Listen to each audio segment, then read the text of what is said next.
here's what I bought. This is a 2002 763, we believe. Guy told me that. Comes with extra set of tires. Look worn. Tires on it look great.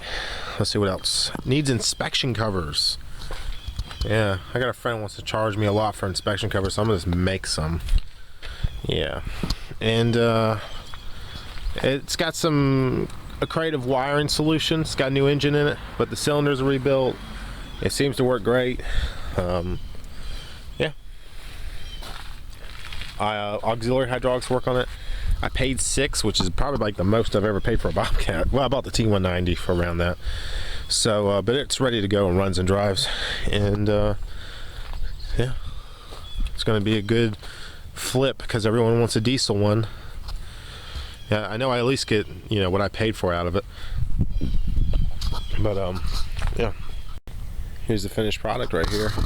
Paint, decals, and seat. Ran me about 170. No, maybe less than 200.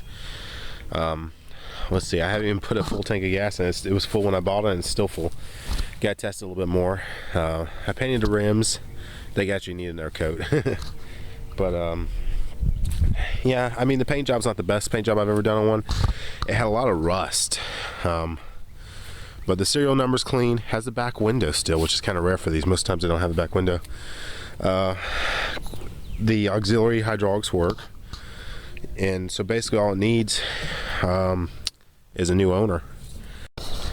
Not that Bobcat, but I sold this one. The 763, the Kubota 46 horsepower diesel. Yeah, the guy's coming to pay me. I paid $6,000 for it. He offered me $9,500, which seems fair to me, so I took it. And basically all I did on this one was paint it, and that's it. Oh, new seat. I put a new seat on. Paint, new seat, stuff like that. And he barely even saw it run. He just started it up and was like, I want it. So he's gonna go get the money. It's coming with cash and a trailer, so hell, yep. Yeah, good deal. I like making money. And basically I put maybe $200 in it. Seat was like $60, paint and decals. And so yeah, gotta make money when the sun's out.